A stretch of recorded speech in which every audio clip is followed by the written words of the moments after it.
Hey, everybody. Welcome back to The Collective. Or should I say, The Collective. You can say that. I got a good show for you today. I had a really interesting thought earlier today that I was hoping I could bring to The Collective so we can discuss it. But before we do that, I want to make sure that everybody is liking, subscribing, hitting the notification bell, and that way you get your little email in the morning saying, hey, guess what? The Collective is talking. And then you can join us. The boys are back in town. Dude, you're on fire right now. Don't I let me had slow your roll. I had a In 3-egg fact, just omelet. pretend that this didn't happen. Pretend I didn't say anything. Just keep on rolling. Raj, okay, so here's the next thing though, because from your live, you asked for some groovy beats, I guess. Yeah, for sure I did. For riding. So I have something.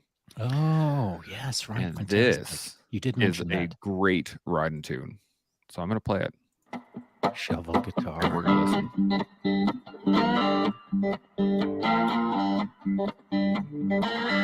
Dude, that's a bit of a safety infraction with his hair almost getting in the guitar strings. Right? What would Wimmis have to say about that?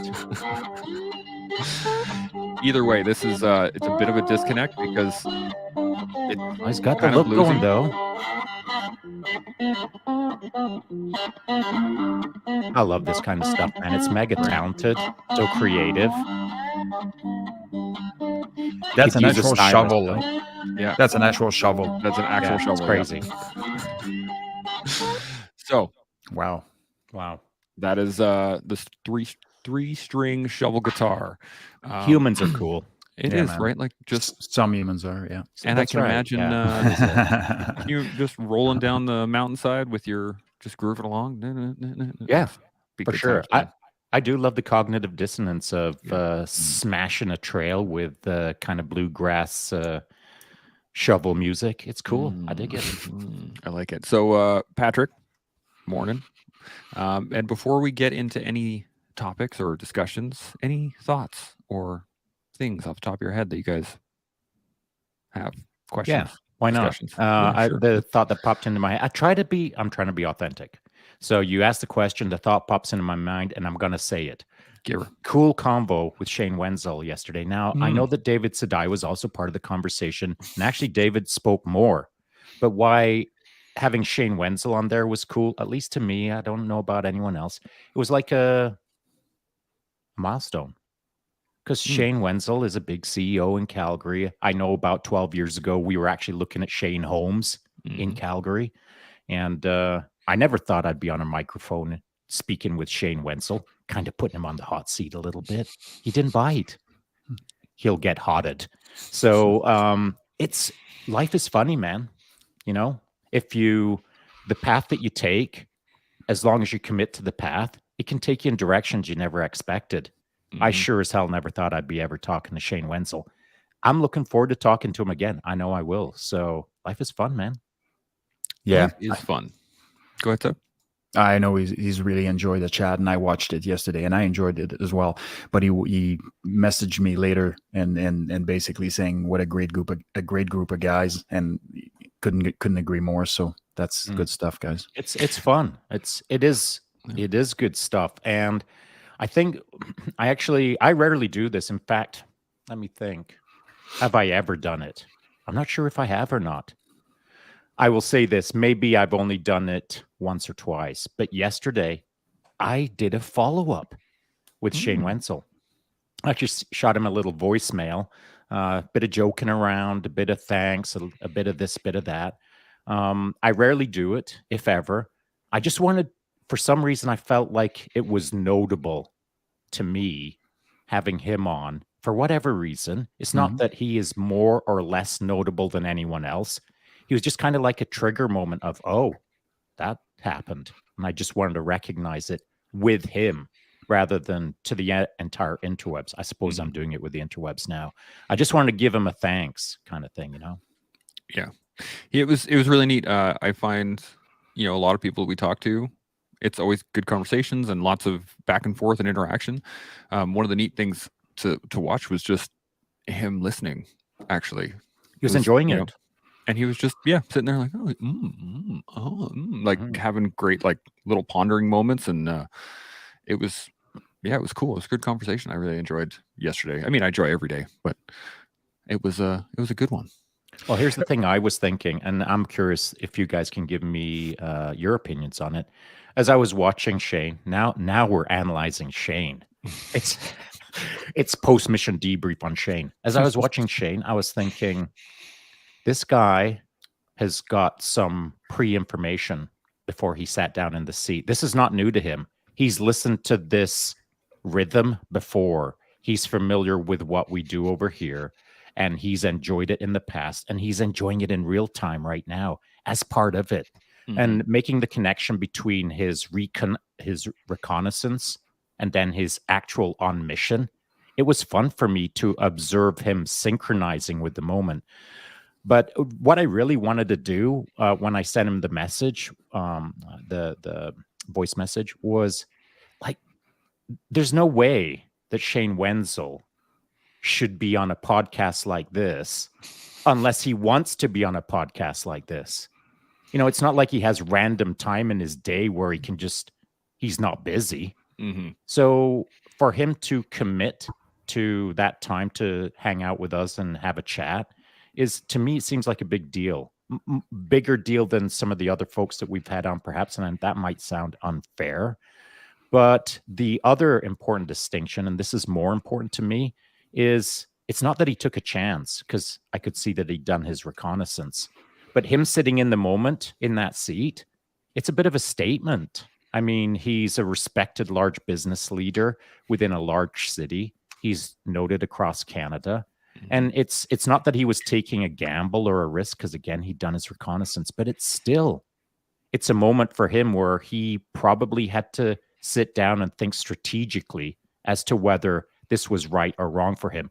Tactically, he probably knew he was going to have fun and enjoy it. But strategically, he probably had to dwell on it a little bit. So here's my nod to Shane Wenzel. Thanks, man.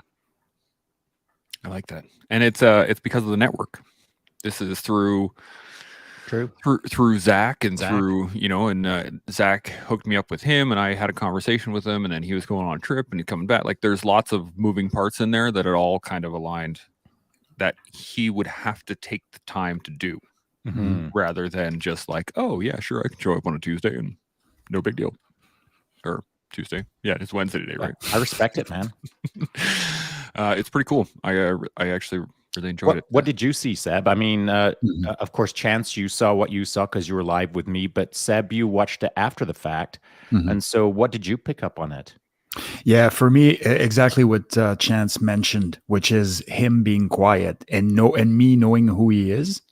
And for him to sit there and like not only provide some valuable input, but also actively listening to what is being said and pondering it, and it's just always incredible when somebody with so much clout and so much charisma and whatever is just sitting there and capable to be a follower as an experienced leader, right? Because those two things are not mutually exclusive. You can't be leading every conversation, and you should not, because you're not qualified to lead every conversation. Is that as simple as this?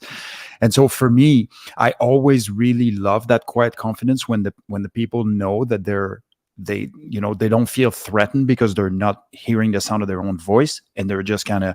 And so I was very impressed with that, because I know what he can bring to the game, and for him to just kind of sit there and enjoy the process and going through the motions and listening to everybody else, quite the validation. Really, really well done on his part, as far as I'm concerned. Agree. And he wasn't thinking that, but cool as a cucumber. I was totally digging what he was putting down, for sure. Yeah, he reached out to me actually right afterwards too, and it was like, hey man, I really enjoyed that. Thanks so much for having me on. And I was like, our pleasure. I hadn't gotten a chance to actually reach back out to him, because I usually do afterwards. I usually check in with everybody, but don't worry, I've got you covered. Good. I'm glad. I'm kidding.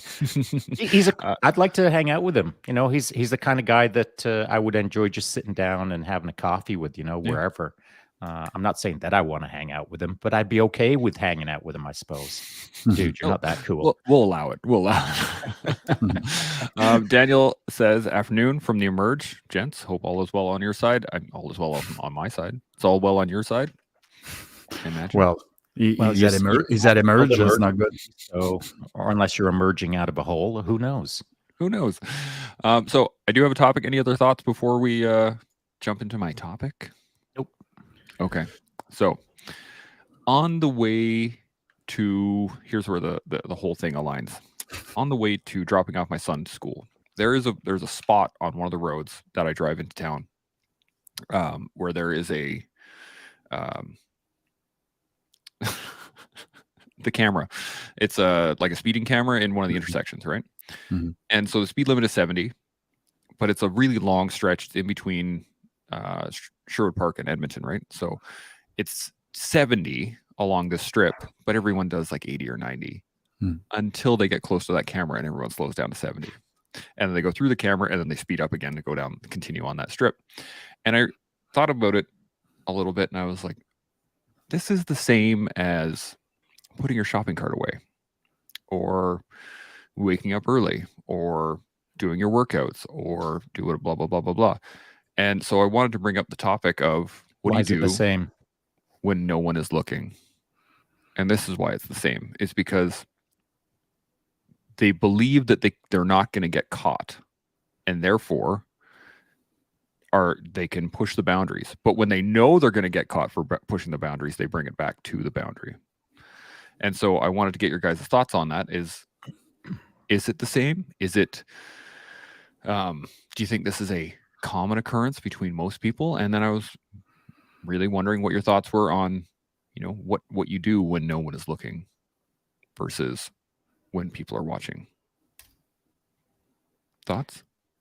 I've spoken about this before on my live IG chats, and it's specifically this precise title. What do you do when no one is looking? In fact, I've talked about it a handful of times. I've used different references in races where someone will shortcut a track because they think no one's looking, et cetera, et cetera. But it all comes down to this, in my opinion, is consequences. Yeah, there's either consequences or lack of consequences. And so it's not that anyone's looking. Like when you're driving up on that camera, if it's recording and there's no consequences, you ain't going to slow down. So it's not the fact that someone's looking. It's not the fact that someone sees you like throw your shopping cart into someone else's car, give it a door ding, and then get in your car and drive away. It's not the fact that someone's looking, because we're at a point in society now or in history where there's been so few consequences for moments like that people don't change their ways unless the consequences are immediate and significant. And so if you can drive past that speeding camera or that traffic camera and think that 1 in 10 are going to get a ticket, that now skews the fact that not only is someone looking at you, but now you're gaming the odds on if there's consequences or not. It all comes down to consequences. If everyone knew that if you went 1 kilometer over the speed limit, and 10 out of 10 times, everyone gets a ticket that day, guaranteed no one's speeding, because it's the consequences. It's not the eye on you. It's the stick that changes things. Seb, thoughts? Yeah. Yeah, I think Shaun is bang on with that. And I think where things get skewed is that, so what you mean to tell me is if there is external consequences, you are now going to do certain things that you should be doing. What do you think the cost of this is? What are your personal consequences for doing that? You're cheating yourself out of having the ability to do the little things right, to consistently do the little things right, and not be someone that's on the sideline looking at everybody else complaining about what people are doing or not doing. You're actually, this is something that never enters my mind. I do not leave my cart for anybody else. I simply don't. It just never happens. And there's a reason why I don't. It's disrespectful. It has a lot more consequences on the collective and on myself as an individual that I can never fathom potentially. So you need to take the time to see, how do I mark myself or my work with excellence, and where does it start and where does it end? But it doesn't end. It only starts and continues. Do all the little things right. Establish yourself as that person. If everybody else falls asleep, you're the one that has an OP in a trench, and the entire section or whatever is relying on you to be awake. What are you going to do when nobody is watching? Are you going to go to sleep? And so sometimes I think, and Shaun is right, if the consequences are serious enough, they will actually do something to avoid those consequences. But we really, really downplay how consequential those little decisions are on the daily. Yeah, I totally agree. I was having we had a bit of a discussion with my boys. We play this game called Dog in the car. So you're just scanning and you're looking for dogs, right? And when you see a dog, you call a dog. But because we're driving, there's lots of times where the kids will just be like, dog.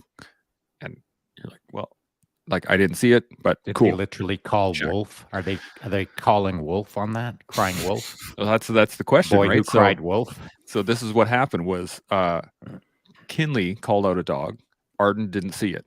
Arden then said, well, I didn't see it, so it can't count. And then Kinley came back, well, I never believe anything that you say when you say dog. And I was like, whoa. Now we have to have a discussion about this. And so as we were driving, I was like, okay, well, here's the question then. If somebody cheats in a game, who's the real loser out of all of that? Who actually is losing the most out of someone cheating in a game, regardless of who wins the game? Who is actually losing the most?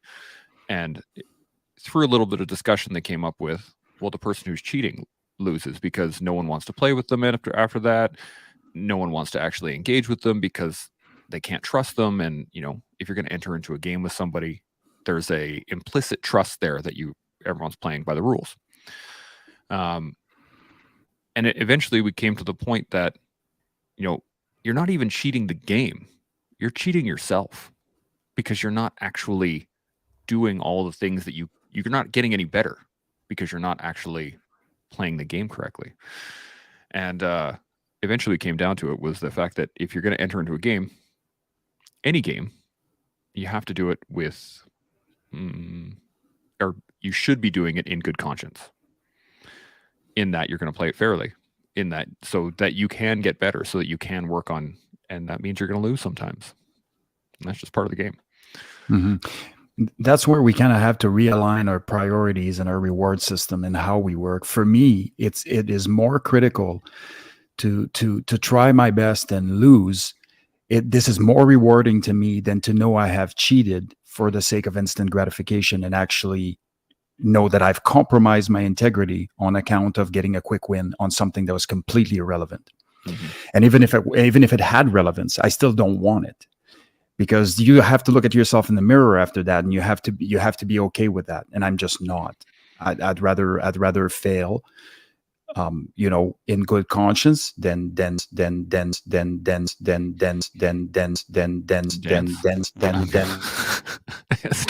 going to mute him for a second there until he comes back.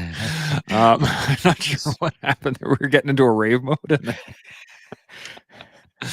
But yeah, it's interesting to say the least, because this is I don't think it's a concept that's talked about enough. What do you think? Do you think it's engaged? The reason it's not talked about enough is because most people cheat in one way or another at some point in their life. Maybe they cheat physiologically, emotionally, mentally, whatever. Doesn't matter. Let's keep it to sports. Mm-hmm. Someone shortcuts a game, shortcuts a trail, shortcuts a task, whatever. You were talking about the game in an external validation perspective of no one likes to play with a cheater. Mm-hmm. No one wants to hang out with a cheater. Cheaters, blah, blah, blah, all external. And then at the tail end of it, you mentioned, but you're cheating yourself. Well, that's the thing, of course. But cheating yourself doesn't mean anything to anyone unless they're looking at themselves in the mirror and calling themselves a cheater. Mm-hmm. And not too many people do that. Because it's hard to identify a negative label that you full well know you are. People don't like to own that stuff. They'll shrug their shoulders on it like, yeah, well, I just cut the trail. I won't do it again. You called me out. Thanks. I won't do it again. No, that's actually not owning it, bro. Mm-hmm. That is not owning what you just did. That's shrugging your shoulders and pretending it didn't happen. And that's the consequential part. If I'm not holding you accountable for cheating on life, then you'll cheat all day long. every day for the rest of your life. It's people more often than not can't hold themselves accountable. So it's for us to hold them accountable. And that's uncomfortable for them. And it's uncomfortable for the person who's holding them accountable. But it's got to be done. The system has to be balanced to some degree. Yeah, I agree. It's what I'm really wondering is that if we're not, I guess maybe the question is this. At what point do you think that you realized that you needed to be accountable to yourself and not just being accountable to everyone else? Or do you think it was being accountable to other people made you accountable to yourself? It was a little of both. In fact, dude, it's a great question. It's one that I've never deeply thought about before. So I'm going to give you my first instinctual answer. And the first thing that popped into my head is actually my full face bike helmet that I just purchased not too long ago. And on the side of it, I just recently put 2 Velcro patches. Mhm. One is the red spearhead, USA Canada, first SSF. And then the other one is my Pathfinder torch on this side of my helmet. And I'm sure you've seen the Yep. little Velcro. So I put that up as a Instagram story there a few days ago, and it showed the Pathfinder torch on the helmet, and the verbiage I put on the top was "follow me," and then I pushed it up, and the next day I thought that was kind of a dumb thing to say, because maybe people will think that I'm inferring follow me on Instagram, like Oh, yeah. like me, follow me. You know I'm not like that. Yep. You know I'm not into like, please follow me. When I put follow me, it was because that's what the Pathfinder torch represents to me. Yeah. And it's because it's not only was it taught to me, but it was enforced on me through process. And what I mean by that is this. It's the pitch black. You're the combat engineer of the night, you and your little team. And all of a sudden, as you're looking around wondering what's happening, there's a dude that ghosts up right next to you and says, "Psst, follow me." Do you know how many times I've said follow me in the pitch black I imagine a few. to a group that doesn't know what's next or where they're going or how to get there? I've said follow me so many times to so many people who need to get navigated to the next spot. Follow me is just like it's part of my inner who I am. And so when I threw out that follow me, it was a bummer that I didn't properly put out that Instagram story. Mm. But on as a Pathfinder, I think that's when I first started realizing that not only am I ghosting up on people in the pitch black and saying, "Psst, follow me." It's kind of how my career was starting to unfold, where I was doing a lot of, "Hey, follow me." Mhm. And so then it became kind of who I was. And so to your question, when did I start thinking about these kind of things? I probably never did. Like pause 2, 3 for a day or a week and think, what am I doing as a person within the broad population of humans on this planet? What am I doing at my core for them right now? I just didn't, there was no time to think about those things. At least I didn't think about them. But now I think about them. And so your question is a great question. I'll look back over time and think, I don't think I ever sat down and fully firmed it up. It organically unfolded, and that's just what I kind of became. Does that make sense? The reason I ask, it does make sense, is it seems like something that you should be taught, right? That you Agreed. should your actions affect the people around you, and you should be thinking about those, and you should make sure that you are aligning what it is you want to yourself first, and then work your way outwards, right? But it just doesn't seem like it's taught. Doesn't seem like it's taught about. Doesn't seem or talked It about. It is. doesn't seem like it's. It is. Yeah. It is. It was taught to me. It would have been taught to you if you're standing next to the right guy Yeah. at the right time who said the right thing and you respected them. Yeah. That's how I was taught. I was taught the system like through courses and books and lectures and all of that good stuff. But quite frankly, that stuff had the least impact on me. Those were just skills and whatever, being taught talents. The real meat and potatoes was taught to me through osmosis. The more good men I stood next to, the more I learned what we're talking about. It was never formally taught to me. It was a learned process of observation and listening and replicating and trying to perform more than. It was taught to me through being in the game rather than someone whispering it in my ear. That's a good point. So I'm going to ask you the same question, but here in a second. Max, morning. Good to have you on here, Max, or afternoon, I guess. And he especially liked your dancing tunes there. So Well, you're welcome. I almost went Eurovision on that, and Max, you can appreciate that. It was getting pretty crazy there for a second. Satch, good morning. Good to see you.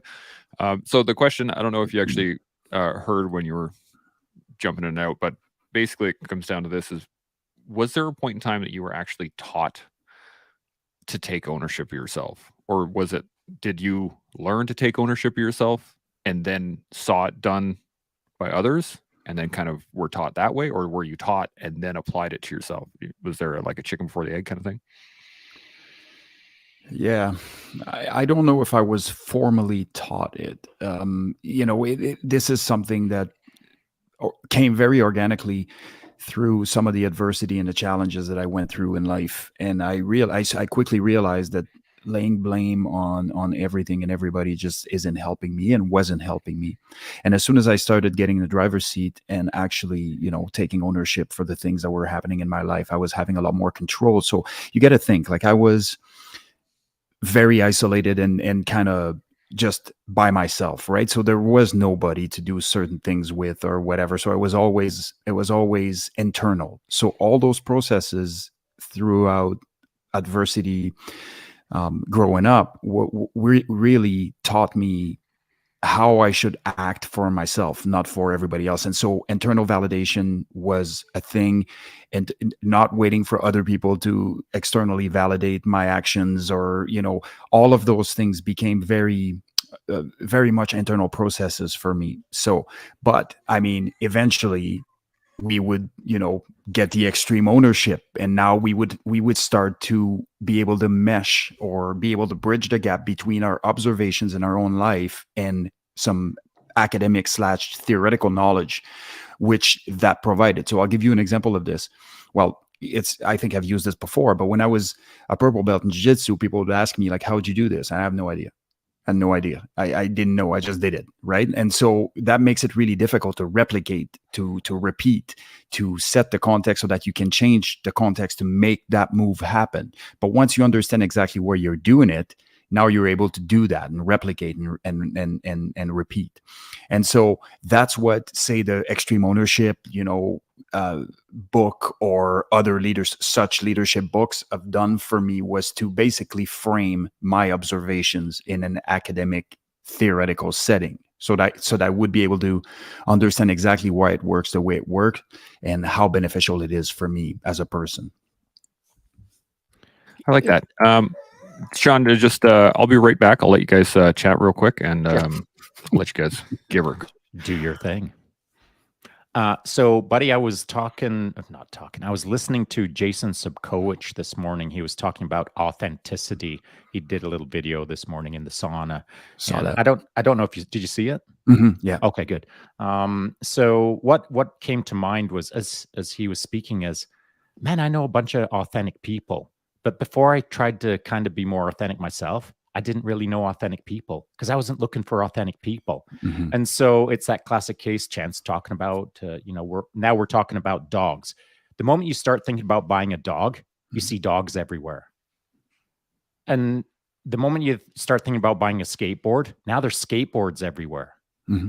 The moment that you start looking for authenticity, that's when you start seeing it. So it doesn't appear until you start thinking about looking for it. And I just don't think enough people are looking for it out there in order to form it up within themselves.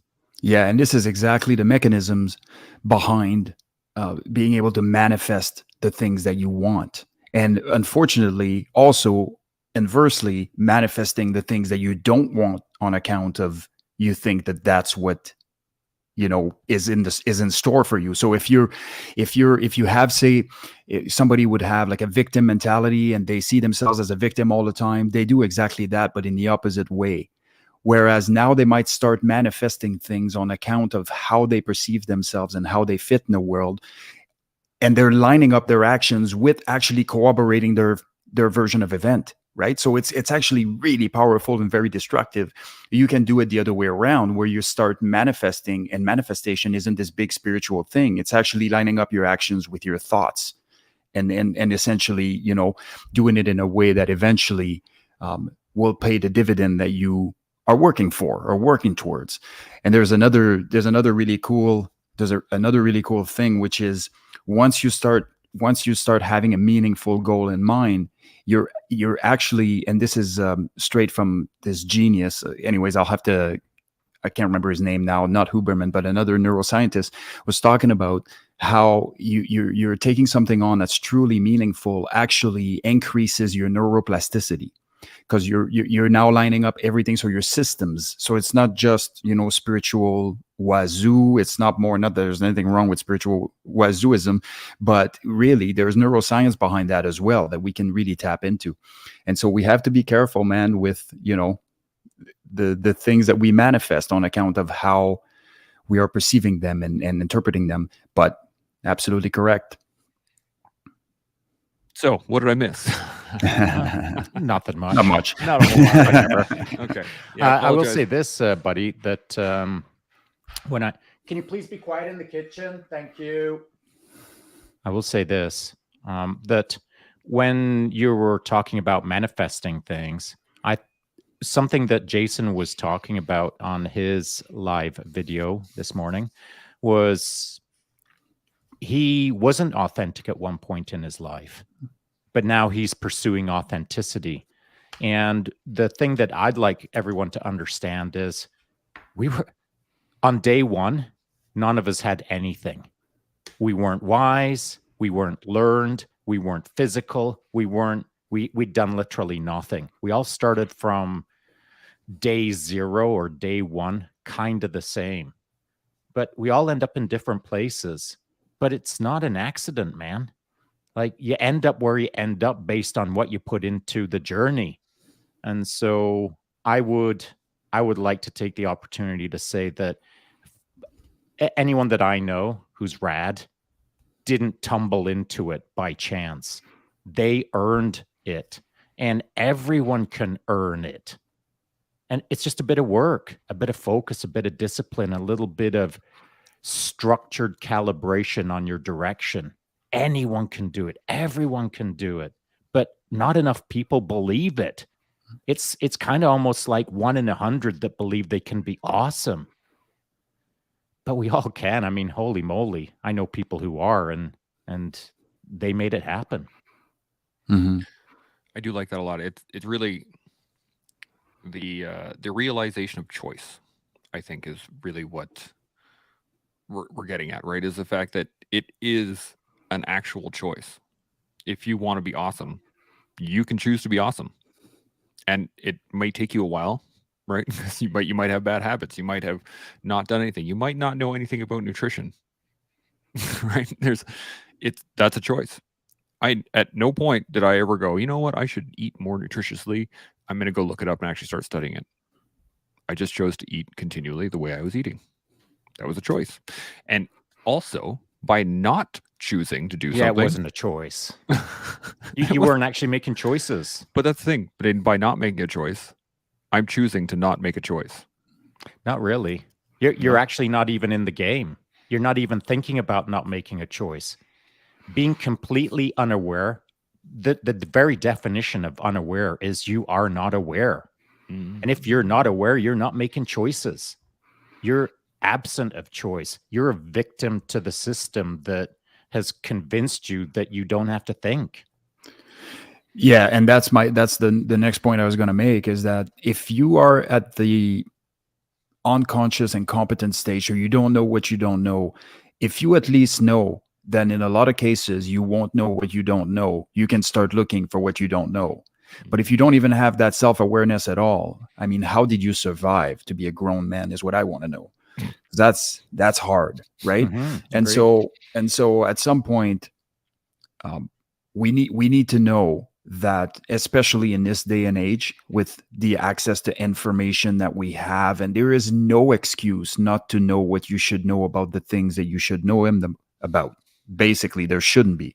And all it takes is a little bit of elbow grease. And if you start replacing the videos and the Netflix and the whatever things with things that are actually going to help you develop as a better person, as a better human, as a better professional, whatever the case may be, you're really, really starting to get an edge on the competition, so to speak. And when I say competition, I mean, with yourself, with wherever you want to go in life. But imagine if you did something that benefits your goal every time you have a little bit of downtime. So instead of being on Netflix watching a movie, you're now researching certain things. You're now making yourself better, faster, stronger, whatever the case may be. And all of those things, I mean, it's endless, because we don't realize how much we chip away at our timelines. There's only 24 hours in a day. And we're if we chip, you only have 6 hours left to do anything meaningful. Whereas if you start really breaking down how you're going to get more awesome and have an action plan on that, how that's going to look. And you know what? You don't need to go in major depth in absolutely everything you take on. You just need a subsurface view of it, and you're going to be rounded. You're going to be way ahead of the game. That's a great point. In that, I used to believe that there were points in time that, like, you kill time. I would use that term quite a lot. Oh yeah, we got 20 minutes. Let's kill some time. You're literally killing time. Whereas killing yourself, especially now with, like killing you said, your with potential. The capabilities we have, exactly 100%. And we have the capability now to. You got 20 minutes. Like, think of what you can do with 20 minutes. If you're just literally sitting in a chair waiting for something, not enough do, and you didn't. True. That's why you were literally starving yourself. Yep. And so the idea being that not enough people do, and here's why: because they can shrug their shoulders and say, "Whatever, man." Because there's no consequences. You get to run your goofy little slack ass game without any consequences. And the problem with that is you get away with it because no one's holding you accountable. But if there's no one holding you, and I'm not talking about Chance, I'm talking about the general internet now. If no one's holding you accountable, that can happen. Except, even if you know no one on the planet, you still know yourself. And the biggest failure in society right now is no one's holding themselves accountable. They're always waiting for the external accountability. It's all on us. It's all us. None of this exists unless we hold ourselves accountable. And I don't know what it's going to take for people to start holding themselves accountable in absence of any external input. I just think it's a case of we all have to sit down and understand the consequences of our lack of action. And so what could that look like? Well, here's my first kick at it. If you are evaluating yourself internally and realizing that, you're getting away with bloody murder or not doing anything in life, well, maybe you've done that for a year, 2, 10, 12, whatever. Shake your head and start doing it for the team. Because if you can't do it for yourself, at least do it for your family. If you can't do it for yourself, at least do it for your neighborhood. If you can't do it for yourself, at least do it for veterans. If you can't do it for yourself, at least do it for your country. Find a category that you can do it for if you can't do it for yourself. I'm going to push back on you a little bit here, Shaun. There are consequences. And the consequences come. This is where the challenge is. What consequences to what? There's consequences to not living, a good rounded life or a healthy life, or you can get away with all these things. There are consequences, but they are so delayed. I think for the average person, right? If you don't eat well, and you start to put on weight, and you start to deal with the negative consequences from that, that is years down the road. Right? It's not right in front of your face right now. If you eat that muffin, it's going to slap you. It is right in front of your face. To anybody that knows. No. I'm not going to accept this pushback. Okay. So I understand the spirit of what you're trying to say. It's incorrect, and here's why. Because we all know. Literally, we all know. Every single day, we all know. Speaking of Jason Sipkowicz and his video live chat this morning, he literally stated, we all know. We know when we're lying to ourselves. We know when we're shortcutting. We all know. We've talked about it here on the collective about how we know. So if you're reaching for that muffin and thinking, oh, this is a non-factor, I'll deal with this years later. No one thinks that. We all know. That's what I'm saying, though, is that no one thinks about the consequences because they're delayed. I disagree. Okay. Well, no, you guys are saying exactly the same thing. Like, I don't understand why you guys are disagreeing with each other. You're saying exactly the same thing. So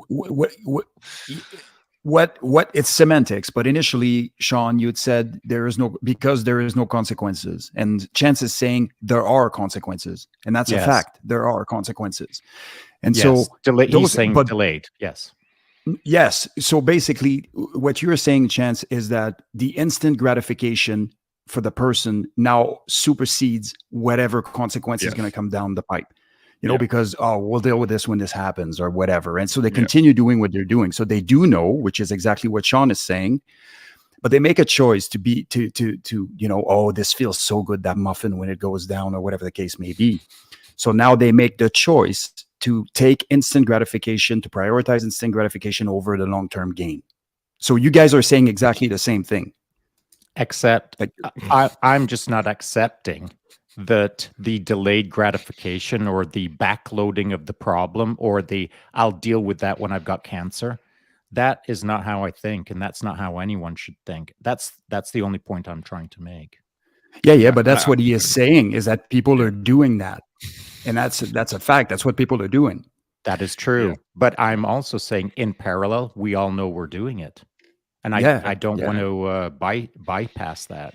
For sure. Every single second, we know when we're doing wrong. 100%. And I think this is where the challenge lies, is that if you know you're doing wrong, but you don't know enough about what you're doing wrong, it's easy to slough that off, right? Like, oh, I shouldn't eat this muffin, but I don't know any better, so I'm hungry, right? And then it just becomes this, there's a little feeling in the back of your head of like, this doesn't feel right, but I don't know why. And then they do it anyway. And I think that's what did you think when you used to think that? That's exactly what I thought, was just like, I know I probably shouldn't eat this donut, but it tastes good. And then I would just eat it. But the cognitive dissonance of, I mean, if you're smart, the sentence shouldn't end there. It shouldn't. Like, You're right. I know I'm killing myself, but it tastes good. Well, I used to smoke cigarettes too. No one, I understand. When you were smoking, you probably weren't thinking, this cigarette is so delicious, it's extending my life. Exactly. Did you ever think that? I did not. Right. Although the medical community once said that. Yes, that is true. It can improve your life. Yeah, exactly. So when you were thinking that, sucking back the coffin nail, you got right with it. Yeah. You thought, well, maybe you thought no one was watching you. Maybe you thought your boys weren't observing you killing yourself and then picking up that habit on how they could shorten their life. Yeah. Did you ever think about that, the team? No, I honestly, I was smoking at the time as a stress relief, and a lot of it was due to the fact that because everyone was smoking, that was just the way it was. And like my parents smoked, my entire family was smoking at one point in time, so it was just everyone did. And it was actually my wife who asked me one day. She was like, do you ever want to quit? And I was like, yeah, I do. She's like, why don't you? And I said, well, I was like, well, I'm actually going overseas again, and there's no way with the amount of stress there that I'm gonna not smoke. And she was like, okay, well, cool. And then the day my name came off the second tour, she was like, so I guess you're gonna quit smoking today? And I was like, I guess so. You're absolutely right. And yeah, sure enough. And the day I quit, my grandmother died. And so again, I had another excuse to like, oh wow, it was all the stress. I could just start smoking. One is not going to kill me, but I didn't. I One quit. is not going to kill you. Literally, one is killing you. Exactly. But the point that I had to make to myself was, I decided to quit. It doesn't matter whether the stress kicked in. It doesn't matter whether this bad things happen. It doesn't matter that I could have any excuse in the world right now. What it came down to was, I decided to quit. And so when no one is looking, I was looking. And so I was looking. Here's what I heard is some external sources tried to convince you to quit, and you didn't. That's correct. Then you just made a bunch of weak ass excuses. Yep. And then eventually you quit. And so you quit. Why? Because nobody externally could convince you. Science couldn't convince you. Why did you quit? Well, this is the thing. Science had convinced me, and all the external forces had convinced me that I knew I should quit. And it was just the decision to do it. And I knew it was going to be hard, and I knew it was going to suck, and I knew I was going to have to go through the rigors of withdrawal and all the annoyances and all of the related issues. But I also knew it was worth it. And so on the day, sorry, maybe I didn't ask my question clearly enough. What made you quit on the day? What was it? I wanted to. Oh, so you just sat down and it hit you like a lightning bolt. I want to. And the second before you hadn't? Basically, yeah. Yeah. It was when my wife reminded me on that day and said, I guess you don't have a reason to not quit. And I was like, I guess I don't have a reason. And I think it was that realization of the fact that it didn't matter what my reason was. Okay, that's what I was trying to. Thanks. Yeah. It was the clarification of the fact that the reason didn't matter. And if I wanted to quit, I should just quit. And then I did. So, and then I haven't smoked a cigarette since. It's been, that was back in 2010. So 12 years. Good job, buddy. Congrats. Yeah, I hear it's a tough one to break. It is. It's a tough habit. Honestly, the biggest one, and actually while I was quitting, I was using the Nicorette inhaler as a way to kind of get rid of the cravings. But I found that it wasn't the actual nicotine I wanted. The thing that really kept me going was the oral fixation. I don't understand. That doesn't even make any sense as you're doing this. The oral fixations. I'm explaining my oral fixations. Yeah. Because I play with a cigarette and I would flip it around on my fingers and I would do all kinds of stuff. But that was the habit, was to have something in my hand constantly. And so when I had the inhaler, I had the thing in my hand, and the nicotine was like a side note. And so eventually I broke that concept. Do you know what preceded the cigarette? The soother.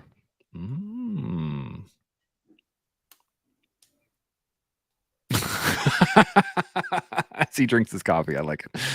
I think you're probably right about that. I don't recall if I was a soother baby or a sucking baby, or I wasn't even joking. Okay. It was a bit of fun, but there is science on It's that. science. It's science. And no, there is straight up. I know. We got a really good comment here. Max said, delayed gratification versus instant gratification is a struggle. 100% it is. And he says, I think there is an instant consequence. The fact we know we are guilty. We know we shouldn't have one. Done it. Done it. Done it. There we go. Shouldn't have done it. And that is the consequence in depth.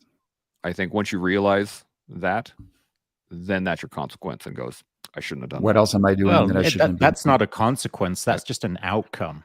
That isn't a consequence. The consequence is this. You know you shouldn't have done it, and now you're going to pay the price. Whatever the consequence is, the price, the cost of doing what you did that you shouldn't have done. Back to the traffic camera. That's a consequence. The outcome is you drive past the traffic camera and you may or may not get a ticket, but the consequence is the ticket. So, the outcome, if you do something that you know you shouldn't do, and then you feel guilty immediately after it, that's just an outcome, but it isn't a consequence. You've got to crack down on yourself and think, wow, I shouldn't have done that. I do feel guilty. I'll never do that again. And here's what I'm going to do to mitigate that. That's an action. And and I know it might sound pedantic, but the feeling of guilt is just a feeling. Correcting the action is the consequence.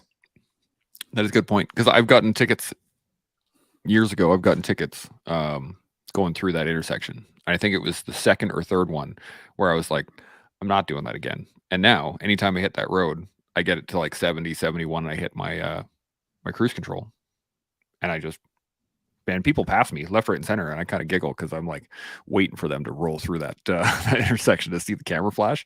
But I don't want the consequence of having to pay another $150, $180 ticket. I don't want that. So I'm taking the action. I make sure that I'm within the speed limit, and I make sure that I'm within the speed limit the whole way, right? It's not a question of I'm going to speed my way there and slow down and then speed my way up again. I just set my cruise control and I'm groovy. But I bet you get bummed when people pass you. I kind of giggle more now, more than anything. Because most people get bummed. Initially, I did. When I first started doing it, there was like, there they go, going 90 or whatever, and they'd like right around me. And now I just kind of giggle. I'm like, yeah, well, I guess he's in a hurry. Cool, man. It's not really a thought anymore. I think I've done it enough that I'm like, cool, man, you do you. And then I watch them get a ticket as they go through and the light kicks on. So it is a little bit of a fun game. Look at that. I gamified it. There you go. Gray Man Dad says, I think the next question would, how do we build the discipline to avoid the bad habits and focus on the good ones? That is a good question. How do we build the discipline to avoid the bad habits? Seb? I mean, I don't know if there is an avoidance of bad habits, and that everybody has these little voices telling them, maybe I should do this instead. And we know that action isn't conducive to what it is that our end goal is. So I think to begin anything, you need to have an end goal. What is your end goal? What do you want? What do you want out of life? What do you want out of the things that you want to do? And how are you going to line up your actions to get there? Anything that interferes with that by way of being self-induced or externally induced is a no-go. And so having an end goal in mind starts the process. And then it's about talking yourself out of the things that are going to percolate on your radar and things that are going to come up, and that you could take the easy route and go this way and have some instant gratification with the muffin or with the, whatever the case may be, anything that gives you instant gratification in the context. And then make a decision not to do that, and associate your reward system with making the decision within the context of the process. So instead of like waiting for the end game to be achieved to say, ta-da, I'm here now, I can get my gratification, you get gratification and you realign your actions so that every little action you take that is in line with your end goal is gratifying to you. So you're replacing it with something that's a lot more meaningful. Yeah, that's kind of how I look at it. I like that. Shaun, thoughts? Yeah, same as Seb. He literally hit the nail on the head. Identify what you're trying to accomplish. Set a track plan in front of you to achieve that outcome. And then the discipline part kind of goes like this. Draw a freaking hard line in the sand. Hard line in the sand. That's it. That's all. It's like this podcast stuff. Commit to every single day, come hell or high water. Every single day you'll see me here. Unless there's a death in the family, I'll be here. And so that's what you got to do, man. You got to draw a hard freaking line with yourself. Don't give yourself any wiggle room. If you tell yourself, I want to do this or I want to do that, well, whatever this and that is, figure out the track plan to get there, and then draw a hard line in the sand. And if that means sometimes I struggle with muffins, well, guess what? You've got no more muffins this year, bro. That's just the way it has to be. You got to draw a hard line.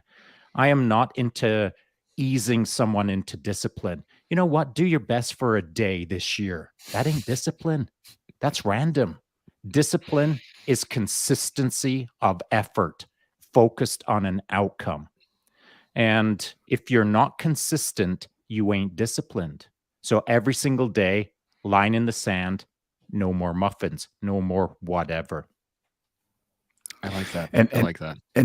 in line with what and again, I'm paraphrasing or using Jocko's book, Discipline Equals Freedom. And the reason why that's the case is because this is how you need to be when you are creating what you want.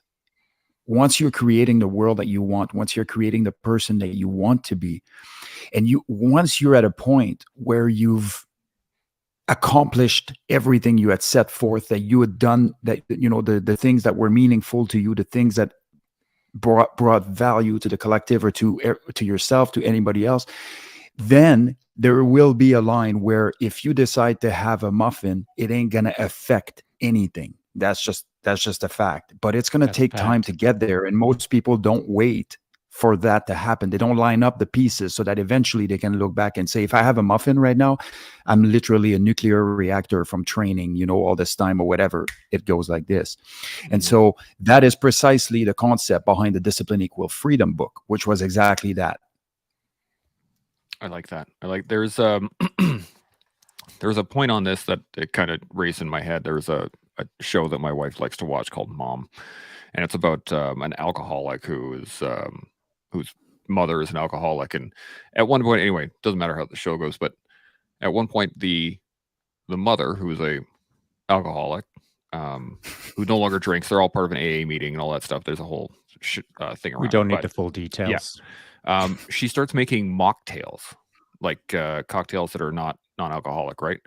And in one of the scenes at one point, she came in really stressed out, a whole bunch of stuff happened, then she made one of the mocktails and started drinking it as like a stress relief. And as soon as she did that, she made the two pieces clicked and was like, this is why I stopped drinking alcohol to begin with, was because I was looking for the out. I was looking for the relaxation or the dopamine hit to relief to get over this stress, rather than just facing it and managing it in that moment. And it's one of the few spots of that whole show that I actually really enjoyed, because that's the discipline point, right? That's I just need this one. No, you don't. No, you don't. Right. And even for myself, when I'm at first thing in the morning and I'm trying to figure out, I could have some Eggos right now, or I could do a bowl of cereal. It'd be so much easier. It would be easier, sure, but that's not what I want. So I brought out all the stuff. Maybe that's what you wanted, but that's not what you take. And that's the difference between discipline, what you want and what you need. And so you might want your bowl of Cocoa Puffs, but that's not what you need. Yeah. And that's the line in the sand. Yeah. And so, I made myself a 3-egg omelet today. Nice, buddy. It's pretty yummy. Now we're just about at time here. Another fantastic conversation. Thank you both for working through this. Time disappears. I'm not sure how this happens. It might be a time warp, but we'll see what happens. Any final thoughts on when no one's looking, or discipline, or anything that we've gone over today, Seb? Yeah, discipline is hard. It's not easy, but anything meaningful is hard. And so there is no magic button or magic thought process or magic anything when it comes to this. It comes down to wheels to the pavement. What are you going to do when you find yourself at a crossroad? And keeping the eyes on the goal and making the call that are conducive to go towards the end goal that you had set for yourself. It's difficult. There's no other way to put it. I like that. Shaun? Yeah, that's beautiful, because now it allows me to play for my last 30 seconds here. So wheels to the pavement or wheels to the road. Yesterday I did 2 rides. My first ride, I didn't want to go out on the ride. I actually thought of David Goggins and how he always chirps about how he sometimes sits there and stares at his running shoes and doesn't want to tie them on. Man, I have days like that. Not every day is a Radmaster 9000. If I'm out there cramming it, smashing it, and looking like I'm mega, maybe I just didn't want to get on the bike that day. But I don't put that message out to myself or anyone else. I don't listen to those voices of be lazy, Shaun. I listen to the voice that says discipline. And discipline is hard, but it's our job or my job to make it look easy, even if it is hard. I don't mind telling people that discipline is hard. It is. Seb hit the nail on the head. But the more you do it, the easier it gets. It never gets easy. It just gets easier. Yeah, there's a line I use with my boys, and I use it quite often. They can recite it off by heart by now. I say, everything is hard until you do it enough times that it gets easy. And discipline is one of those things. Just got to keep doing it until it becomes easy. Well, And then it never does. I think we just no, it doesn't. established Yeah, that. exactly. That's the point, though.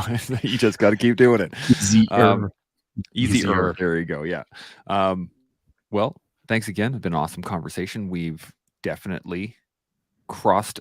I think the reason I wanted to get this, so the reason I wanted to actually touch on this, and I know we've talked about it a couple times when no one is looking, was the fact that it's been kind of parts of other conversations rather than being a conversation in and of itself. And I think at the end of the day, there is one point here that needs to be brought home, is that someone is always looking, and that person is you. So work on that. And you can continue to work on that with us here on the collective as we learn, build, and grow ourselves every day. We'll see y'all tomorrow. Jimo.